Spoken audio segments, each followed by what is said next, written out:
ChatGPT announces improved search. The Trump administration accidentally leaks its AI plans on GitHub. A German state declares digital independence by ditching Microsoft entirely. And thieves get a big surprise after stealing Apple phones. Welcome to #Trending. I'm your host, Jim Love. Let's get into it. The search wars are heating up as artificial intelligence reshapes how we find information online. OpenAI just rolled out a major upgrade to ChatGPT's search capabilities, but here's the twist. It's still playing by Google's rules. ChatGPT now offers real-time web search built directly into its GPT-4o model for Plus subscribers. Users can ask timely questions and get summarized, cited answers from the live web, complete with conversational follow-ups that maintain context. It's a slick experience that feels more natural than traditional search engines. But here's what's happening behind the scenes. ChatGPT doesn't actually crawl the web itself. Instead, it's powered by Bing, meaning OpenAI's ability to search.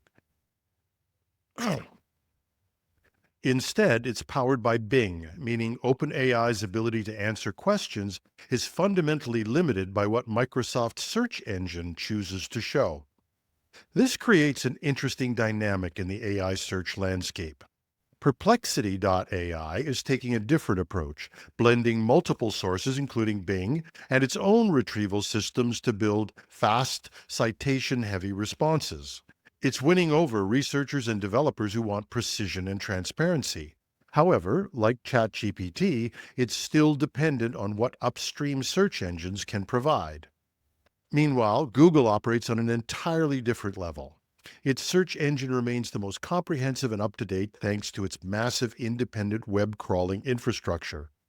Whether you're hunting for niche blog posts, breaking news, or that obscure product buried deep in search results, Google is more likely to have it and rank it well. Google isn't standing still either. The company has been rolling out Gemini, its next-generation AI assistant, with direct access to Google search data and deep integration across YouTube, Gmail, and Docs. In many cases, Gemini matches or exceeds GPT-4o's capabilities, especially when pulling real-time proprietary search data that OpenAI simply cannot access. But OpenAI does have one ace up its sleeve: memory. ChatGPT can now recall past interactions, preferences, and tasks from previous conversations, creating a more personalized experience. Google is reportedly working on similar features, but they're not fully deployed yet. The bottom line? OpenAI is narrowing the gap, but not replacing Google. Instead, it's carving out a new kind of search experience built around conversation, context, and summarization. For users who need comprehensive search coverage or depend on specialized tools like maps or shopping, Google remains the gold standard. Government transparency just got an unintentional boost. The Trump administration's plan to inject artificial intelligence across the entire federal government was accidentally exposed through a public GitHub repository that vanished the moment journalists started asking questions. Here's what happened. The General Services Administration was quietly building AI.gov, a platform designed to automate much of the work currently done by federal employees. The project was supposed to stay under wraps until its July 4th launch date, but developers mistakenly made their code repository public. The Register and 404 Media spotted the leak and archived the contents before officials could lock it down. What they found reveals an ambitious AI-first strategy for government operations. The leaked plans show AI.gov will have three main components: a government chatbot for citizen interactions, an API connecting federal agencies to AI models from OpenAI, Google, and Anthropic, and Console, a monitoring tool that tracks how government employees use AI in real time. Leading this effort is Thomas Shedd, a former Tesla engineering manager and Elon Musk ally who now heads the government's technology transformation services. According to reports, Shedd wants the GSA to operate like a software startup and has proposed automating much of the federal workforce. But this isn't just about adding AI tools to government workflows. The project appears designed to fundamentally reshape how federal agencies operate with the ultimate goal of replacing human workers with automated systems. The technical details reveal the administration is working with Amazon's Bedrock platform and FedRAMP certified vendors. However, experts have raised serious concerns about AI systems handling confidential data and personally identifiable information about citizens. This leak comes as the administration pushes aggressive AI adoption while eliminating state-level AI regulations.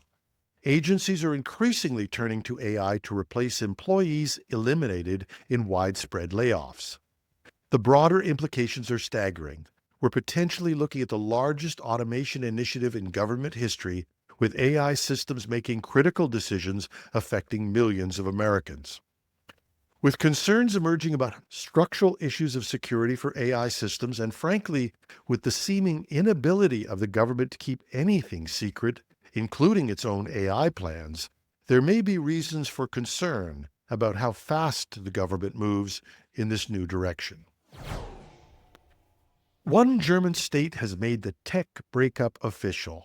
We're done with Teams, declared Schleswig-Holstein's digitalization minister, announcing his government's complete split from Microsoft. Schleswig-Holstein is a state in northern Germany, close to Denmark both geographically and culturally. And within 3 months, nearly every civil servant, police officer, and judge, about 30,000 employees, will abandon all Microsoft software for Linux and open source alternatives. Teachers will follow in the next phase. But this isn't just about software preferences. It's about data sovereignty. Minister Dirk Schroeter said, "As a state, we have a great responsibility towards our citizens and companies to ensure that their data is kept safe with us, and we must ensure that we are always in control of the IT solutions we use."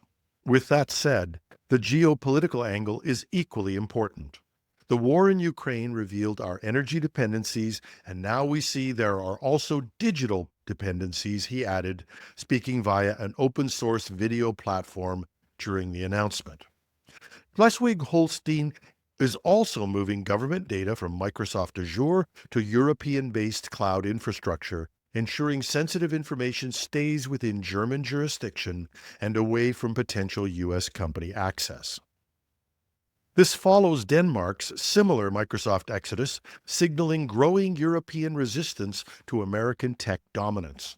The movement towards digital sovereignty may be gaining momentum across the continent. And while it's important to remember that Schleswig-Holstein is only one state, the overall country's digital and state modernization ministry, led by Karsten Wilberger, has noted that they are pushing for what they call a German stack, a sovereign, homegrown digital infrastructure tailored to Germany's needs. This was outlined in the coalition's May 6th statement, which said, "In order to strengthen the digital autonomy of the authorities, software and a cloud environment for German authorities are to be developed under the project name German Stack."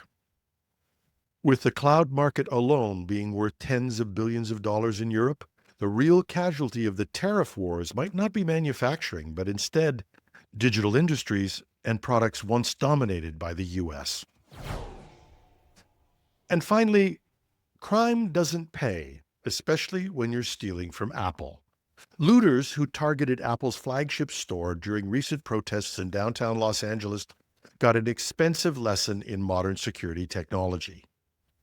When thieves smashed windows and grabbed iPhones from the Apple Tower Theater, they thought they'd scored valuable prizes. Instead, Apple's anti-theft system instantly turned their stolen goods into useless paperweights. The moment the demonstration iPhones left the store's Wi-Fi network, proximity software triggered a remote kill switch. The devices immediately displayed a stark warning, "Please return to Apple Tower Theater. This device has been disabled and is being tracked. Local authorities will be alerted." Videos circulating online show the stolen phones blaring alarms and flashing warnings, making them impossible to ignore and worthless on the black market. This isn't Apple's first rodeo.